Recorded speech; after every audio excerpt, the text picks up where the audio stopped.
네, 오늘 설교는 크게 두 부분으로 진행이 됩니다. 첫 번째는 아주 어렵지만 사장 내용 자체를 한번 해석해보는 그런 전반기 앞부분 파트가 있고요. 뒷부분은 적용하는 그런 설교인데요. 아마 앞부분은 조금 우리 어린 친구들에게 어려울 수도 있습니다. 그래서 혹시 앞에 졸거나 자거든 조금 배려해 주시고, 하지만 나중에 적용할 때는 꼭 깨우셔서 함께 말씀을 듣도록 하면 좋겠습니다. 이번에 룻기를 묵상하면서 제가 참 새삼 느낀 것은 고대 이스라엘 사회에서 이 여인으로 산다는 것이, 특별히 남편을 빨리 보낸 여인으로 산다는 것이 얼마나 힘겨운 것인가를 제가 새삼 알았습니다. 이번에 룻기를 공부하다가 주석을 보니까 당시에는요, 심지어 과부의 복식이, 옷차림에 대한 규정이 따로 있다는 거예요. 누가 보더라도 저희 여인은 남편이 없구나 알 수 있도록 했다는 것이죠. 가만히 보면 그 당시는 이 남편이 없는 여인은 보호의 대상임과 동시에 차별의 대상이 될 수 있는 그런 약한 존재가 바로 그런 여인들이었습니다. 민수기 27장을 보면요, 그런 측면에서 기가 막히는 정황이 나오는데요. 민수기 27장 말씀을 제가 한번 읽어보겠습니다. 잘 보십시오. 너는 이스라엘 자손에게 말하여 이르기를, 사람이 죽고 아들이 없으면 그의 기업을 그의 딸에게 돌릴 것이요, 딸도 없으면 그의 기업을 그의 형제에게 줄 것이요, 형제도 없으면 그의 기업을 그의 아버지의 형제에게 줄 것이요, 그의 아버지의 형제도 없으면 그의 기업을 가장 가까운 친족에게 주어 받게 할지니라 하고, 나 여호와가 너 모세에게 명령한 대로 이스라엘 자손에게 판결의 규례가 되게 할지니라. 자, 이 대목은요, 이스라엘의 그 땅의 상속에 대한 그 판례에 관한 그 조항인데요. 이 조항에 따르면, 이 판례에 따르면 한 사람이 죽으면 그 땅은 누가 상속합니까? 1순위가 누굽니까? 아들이 1순위가 됩니다. 자, 2순위가 누굽니까? 혹시 아들이 없으면 누가 상속합니까? 딸이 상속합니다. 딸이 없으면 누가 그 다음 순위입니까? 그 죽은 사람의 형제, 그죠? 형제가 그 땅을 소유하는 거예요. 그런데 형제도 없다면 어떻게 합니까? 아버지의 형제들, 그죠? 삼촌들에게 땅이 돌아가는 거예요. 그런데 삼촌도 없으면 그나마 제일 가까운 친족에게 그 땅이 돌아간다는 겁니다. 이것이 땅의 상속에 관한 우리 하나님의 예시였고 판례였습니다. 자, 이런 그것들을 감안하실 때, 그렇다면 아내의 순위는 몇 순위입니까?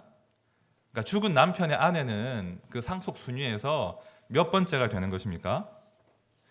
지금은 어떤지 제가 잘 모르겠습니다. 순위가 꽤 높죠? 1순위인가요? 아직 잘 모르십니까? 하여튼 높은 순위일 텐데, 말씀을 보시면 그 죽은 남편의 아내에 관한 조항이 없어요. 그렇죠? 그러니까 남편의 아내는 그 땅을 법적으로 그 권리를 주장할 수 없는 그런 대상이라는 것이죠. 땅을 상속할 수 있는 그 모든 사람들 가운데 그 남편의 아내는 지금 빠져 있다는 거예요. 자, 제가 왜 이 복잡한 조항을 길게 설명했는가 좀 짐작이 되지 않으십니까? 룻은요, 나오미는요, 남편도 없고 아들도 없고 딸도 없잖아요. 그 죽은 자의 아내거든요. 자, 그런 면으로 볼 때 이 나오미와 룻은 그 죽은 남편과 아들들의 그 땅에 대해서 어떤 권리를 마음껏 행사할 수 없는 그런 사람들이라는 거예요. 그죠? 아주 자신의 권리를 주장할 수 없는 아주 답답한 상황 가운데 지금 나오미와 룻이 처해 있다는 것입니다. 아주 근본적인 문제죠. 아무리 본인들이 애를 써도 스스로 풀 수 없는 문제. 나에게는 그 땅에 대해서 어떤 권리가 없다. 이것이 룻기를 지배하고 있는 룻과 나오미의 근본적인 문제였습니다. 이런 측면으로 보면 왜 나오미가 고향으로 올 때 그리 낙심했는지를 조금 짐작할 수 있는 거죠. 자, 이런 답답한 상황에서 나오미와 룻에게 남아있는 유일한 소망이 무엇이겠습니까? 나오미와 룻이 자기 땅에서 농사 지으면서 살 수 있는 유일한 소망이 무엇일까요? 어떤 친족 가운데서 한 사람이 나타나는 거예요. 그 사람이 죽은 남편의 그 소유지를 땅을 사서 그 땅에서 나오미와 룻이 농사할 수 있도록 배려하면 그나마 그것이 마지막 남은 유일한 희망인 거예요. 누군가 대신해서 남편의 땅을 구입해서 나오미와 룻이 그 땅에서 먹고 살 수 있는 길을 열어주면 그것이 유일한 대안인 것이죠. 자, 오늘 본문에 등장하는 기업 물을 자가 바로 그런 사람이에요. 자, 기업 물을 자, 누군가 가까운 친족 중에서 내 땅의 권리를 다시 찾아주는 사람. 내 힘으로 그 땅을 살 수 없기 때문에 누가 대신해서 그 땅을 사주고 그 땅의 권리를 찾아주는 사람이 바로 기업 물을 자예요. 자, 그런데요, 어렵지만 좀 더 하겠습니다. 이것이 쉬운 일이 아니라는 거예요. 자, 오늘 나오미와 룻이 처한 상황에서 이 나오미와 룻의 기업 물을 자는요, 총 3가지 책임을 감당해야 됩니다. 첫 번째는 돈을 들여서 그 땅을 사는 거예요. 돈을 써서 엘리멜렉의 땅을 구입해야 됩니다. 두 번째는 그 구입한 땅에서 나오미와 룻이 농사 지으며 살 수 있도록 배려해야 되는 거예요. 나오미를 복양해야 됩니다. 마지막에 남았는데요, 제일 힘든 부분인데요, 이 기업 물을 사람은요, 룻과 결혼해야 되는 거예요. 그 가문에 남은 유일한 여성 며느리인 룻과 결혼해서, 그래서 아들이 태어나게 되면 그 아들은 자기의 아들이 되는 것이 아니라 룻의 전 남편 말론의 아들이 되게 하는 거예요. 그래서 그 아들을 통해서 말론이라고 하는 가계가 이어지고 나중에 그 아들이 장성하면 그 아들에게 지금 구입한 땅을 상속해 줘야 되는 거예요. 어렵지만 좀 이해가 되십니까? 그러니까 지금 이 기업 물을 자는 자기 돈을 들여서 땅을 사고 결혼하고 아이를 낳지만 그 아이도 내 아이가 될 수 없고 그 땅도 내 땅이 될 수 없는, 그러니까 철저하게 자기를 희생하지 않으면 안 되는 것이 지금 룻과 나오미가 만나야 하는 그런 기업 물을 자라는 거예요. 그렇죠? 이런 상황이니까 누가 선뜻 나서기 쉽지 않은 것이죠.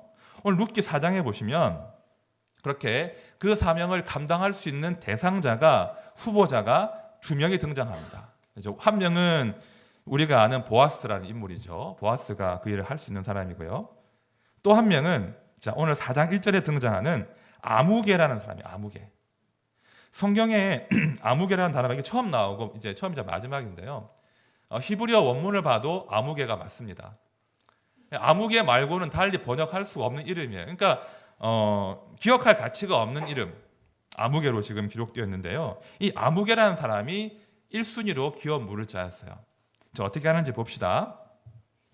4장 5절과 6절입니다. 보아스가 이르되 내가 나오미의 손에서 그 밭을 사는 날에 곧 죽은 자의 아내 모압 여인 룻에게서 사서 그 죽은 자의 기업을 그의 이름으로 세워야 할지니라 하니. 자, 지금 기업 물을 자의 책임을 말하고 있는 거예요. 자, 그러니 그 기업 물을 자가 이르되 나는 내 기업에 손해가 있을까 하여 나를 위하여 물으지 못하노니 내가 물을 것을 네가 물으라. 나는 물으지 못하겠노라 하는지라. 자, 이 아무개가요, 처음에는 좋은 땅이 나왔구나 하고 그 땅을 살려고 합니다. 그런데 기업 물을 자가 감당할 그 모든 과중한 책임들을 설명하니까 안 되겠다. 결국은 내가 땅 사서 남 좋은 일 시키겠구나. 그런 판단을 하면서 사지 않겠다고 합니다. 자, 그러면서 이제 보아스에게 그 책임을 떠넘기는 거죠. 자, 그러자 보아스가 그 책임을 지금 감당하는 거예요. 자, 9절과 10절 말씀 우리 다 함께 읽겠습니다. 시작. 보아스가 장로들과 모든 백성에게 이르되 내가 엘리멜렉과 기륜과 말론에게 있던 모든 것을 나오미의 손에서 산 일에 너희가 오늘 증인이 되었고 또 말론의 아내 모압 여인 룻을 사서 나의 아내로 맞이하고 그 죽은 자의 기업을 그의 이름으로 세워 그의 이름이 그의 형제 중과 그곳 성문에서 끊어지지 아니하게 하매 너희가 오늘 증인이 되었느니라 하니. 자, 보아스는 감당하는 거예요.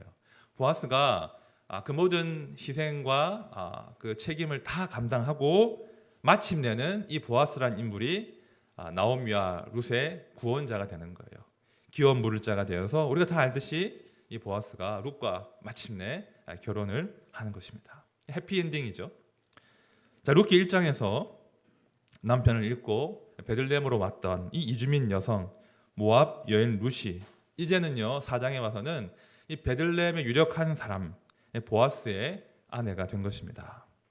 인생 역전이 된 것이죠. 나중에 아이가 태어났는데요. 그 아이는요 우리가 다 알고 있는 그 다윗 왕의 할아버지가 됩니다. 자, 본문 17절을 보십시오. 그의 이웃 여인들이 그에게 이름을 지어주되 나오미에게 아들이 태어났다 하여 그의 이름을 오벳이라 하였는데 그는 다윗의 아버지인 이새의 아버지였더라. 그죠? 이 보아스와 룻사에 태어난 아이가 다윗 왕의 할아버지가 되는 것이죠. 그리고 마태복음 1장을 보시면 예수님의 족보가 나오는데요. 그 족보에도 이 룻과 보아스의 이름이 올라간다는 거예요. 그렇죠? 룻이 보아스를 만남으로 그 인생이 완전히 새로운 인생으로 바뀐 것입니다. 이렇게 이제 룻이 읽기가 마무리되는데요. 제가 오늘 이제 4장 말씀을 마무리하면서 어떤 적용을 할 수 있을까? 특별히 이제 우리 자녀들이 많이 나와 있는데요. 이제 깨우셔야 됩니다. 나와 있는데 어떻게 적용할 수 있을까? 참 일주일 내내 고민을 많이 했는데요. 제가 참 아버지의 마음으로 혹은 삼촌의 마음으로 두 가지를 한번 당부를 드릴까 합니다. 두 가지 우리 아이들에게. 첫 번째는요. 잘 들어보십시오.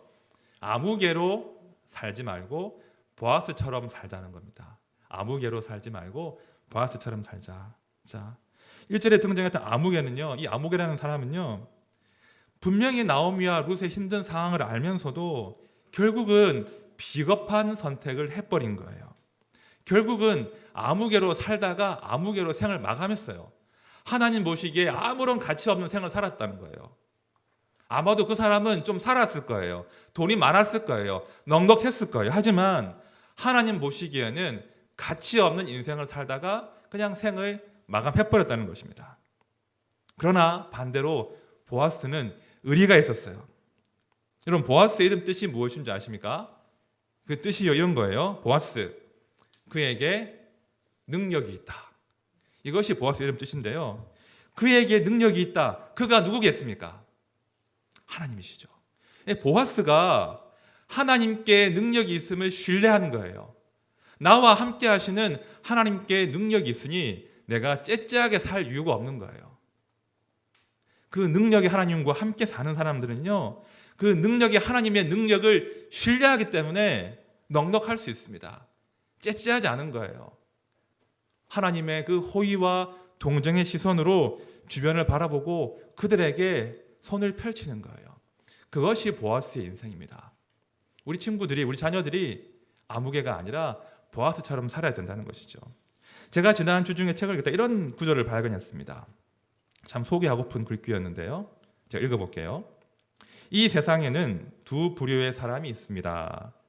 이 세상을 모든 사람이 살기 좋은 곳으로 만드는 일에 관심이 있는 사람과 이 세상을 자신이 살 만한 곳으로만 만드는 일에 관심을 기울이는 사람입니다.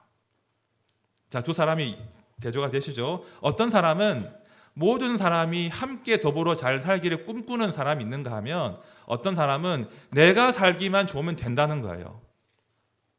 우리 하나님 우리에게 어떤 삶을 기대하시겠습니까? 명확하죠? 너희가 너희의 가진 시간으로, 너희의 가진 재능으로, 너희의 재물로 너 혼자 잘 먹고 잘 살지 말고 모든 사람이 잘 살 수 있도록 내가 할 수 있는 만큼 나누며 살거라. 이것이 보아스를 통해 보여주시는 하나님의 교훈인 것이죠. 저는요, 우리 하나드림의 모든 자녀들이, 청년들이, 모든 성도님들이 그런 삶을 사시길 바랍니다. 아무개처럼 째째한 삶이 아니라 보아스처럼 그에게 능력이 있으니 내가 이 능력을 의지하여서 담대하게 살겠습니다. 넉넉하게 살겠습니다. 이것이 우리의 공동체의 꿈이 되어야 될 것입니다. 이제 두 번째 당부입니다. 두 번째 당부는요, 이겁니다. 우리 인생에는 예수님이 꼭 필요하다는 것을 기억하고 살기를 바랍니다. 자, 이 기업 물을 자라는 이 단어가요, 히브리어로 고엘인데요. 이 고엘의 뜻이 회복할 자, 구속할 자, 이런 뜻의 단어입니다. 자, 이 단어가 의미하는 분은 바로 예수 그리스도예요. 그러니까 보아스란 인물은 예수님을 상징하는 인물인 거죠. 그렇죠? 룻이 소망이 없었지만 보아스를 만남으로 그 인생이 그 보아스 때문에 그죠? 새로운 인생이 되지 않았습니까? 천대받는 소망이 없는 모압 여인이 아니라 보아스의 아내, 다윗의 증조 할머니, 예수의 족보에 드는 그런 존귀한 생이 되었지 않습니까? 룻이 보아스를 만나서 그 생이 바뀐 것처럼 우리도 예수를 만나야 이 땅을 제대로 살아낼 수 있다는 것입니다. 그것을 꼭 기억하십시오. 우리가 이 땅을 살다 보면요, 아마 곧 경험할 겁니다. 우리 힘으로 감당할 수 없는 어려움과 아픔과 고통을 반드시 우리 아들, 딸들은 마주할 거예요. 그때 무엇이 우리의 도움이 되겠습니까? 그때 누가 우리를 도와서 그 모든 고통과 아픔과 상실을 통과하게 하겠습니까? 우리 부모님일까요? 우리 학벌일까요? 우리가 쌓아둔 재물일까요? 우리의 스펙입니까? 아니면 내가 사랑하는 내 연인, 애인, 내 아내와 남편일까요? 그렇지 않다는 거예요. 그 모든 것들도 결국은 나를 떠나고 나에게 소망이 될 수 없는 그런 순간이 반드시 오게 되어 있다는 거예요. 그때 누가 우리의 소망이 되겠습니까? 우리의 기업 물을 자, 우리의 회복자, 우리의 구원자 예수 그리스도가 우리 인생의 소망이 된다는 것입니다. 이 자리에는 여러분 정말 대단한 분들이 많으세요. 국내 그 유명한 명문대학을 나온 분들도 많이 계시고요. 혹은 해외에서 아주 이름만 대면 알만한 명문대학을 나오신 분도 계십니다. 아니면 고위 공직자를 지낸 분도 계시고요. 인류 기업을 다니는 분도 계시고요. 큰 사업을 하는 분도 계십니다. 그런데요, 그 모든 분들께 여쭈어 봅니다. 내 학벌이, 내가 이룩한 명예가, 내가 쌓은 그 재물이 예수님보다 귀하십니까? 내 학벌이, 내 명예가, 내 이루는 그 모든 것들이 예수님보다 귀하십니까? 그렇지 않잖아요. 그 모든 것들은 우리를 배신할지라도 우리 주님은 우리를 떠나지 않으십니다. 예수님이 제일 귀한 거예요. 우리 가운데는요, 그와 반대로 많은 고통 가운데 성장한 부모님도 어른도 계십니다. 어릴 때 부모님을 잃어버린 분도 계실 겁니다. 어릴 때 아버지를 일찍 떠난 분도 계실 겁니다. 너무나 가난해서 삶이 고통스러웠던 분도 계실 거예요. 혹은 지금도 어쩌면 나에게 그 끊이지 않는 고통 때문에 힘겨운 분도 분명히 이 자리에 계실 겁니다. 그분들에게 여쭈어 봅니다. 우리가 낙심하지 않고 살아낼 수 있는 이유가, 그 소망의 근거가 어디에 있습니까? 우리가 힘겨웠지만, 고통스러웠지만, 우리가 가진 것이 없지만, 지금 위태롭지만 우리가 포기하지 않고 살아낼 수 있는, 살아가는 소망이 어디에 있습니까? 예수에게 있지 않습니까? 그렇죠. 예수님이 우리의 살아갈 이유와 소망이 되신다는 겁니다. 우리 아들, 딸들, 우리 청년들 꼭 기억하십시오. 모든 것들이 다 우리를 떠날지라도, 모든 것들이 우리를 힘들게 할지라도 한 분, 예수님은 여전히 그 자리에 계십니다. 그 예수님이 우리가 살아갈 이유와 삶의 힘을 끊임없이 공급하십니다. 그 주님이 항상 우리 편이 되어주심을 기억하며 사시길 바랍니다. 우리 주님은요, 아무것도 아끼지 않고 우리에게 다 내어주시는 분이십니다. 심지어는 자기 목숨도 우리 위해서 아끼지 않는 분이 우리 주님이십니다. 이 주님 놓치지 말고 주님 꼭 붙들고 이 땅을 살아가셔야 됩니다. 말씀을 정리합니다. 자, 룻기 3장 18절에 이런 구절이 나옵니다. 제가 읽어볼게요. 이에 시어머니가 이르되 내 딸아, 이 사건이 어떻게 될지 알기까지 앉아 있으라. 그 사람이 오늘 이 일을 성취하기 전에는 쉬지 아니하리라 하니라. 그 사람이 오늘 이 일을 성취하기 전에는 쉬지 아니하리라. 이 말씀은요, 우리 인생들을 향하신, 우리 인생들을 결코 포기하지 않으시고 마침내 당신의 사람으로 빚어가고자 하시는 우리 주님의 그 진심과 의지를 담고 있는 구절이에요. 결코 주님 우리를 떠나지 않으십니다. 결코 포기하지 않으십니다. 마침내는 찾아내어서 마침내는 드러내어서 당신의 날개 아래 보호하시는 분이 우리 주 예수님이 되십니다. 혹시 나중에 잠깐 예수님을 떠날지라도 기억하십시오. 우리 아들, 딸들 기억하십시오. 반드시 예수님이 여러분들을 추격하십니다. 그리고 찾아내십니다. 다시 하나님의 사람으로 세우십니다. 그러니 지금 도망갈 생각하지 마시고 우리 주님께 꼭 붙어 있으십시오. 혹시 우리 가운데 지금 잠깐 우리 예수님 떠난 아이들 때문에 힘든 분 계십니까? 염려하지 마십시오. 그분은 우리 아들, 딸들을 다시 찾아서 당신의 백성으로 세우기까지 결코 쉬지 않으십니다. 결코 중단하지 않으십니다. 그 주님이 우리의 소망 되십니다.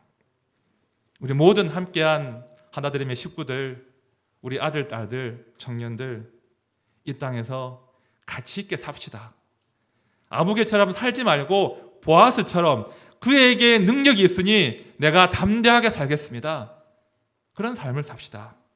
동시에 우리를 끝까지 포기하지 않으시고 끝까지 사랑하시는 그 주님을 의지하면서 그 예수님과 함께 동행하는 복된 생을 살아내시기를 진심으로 축원드립니다.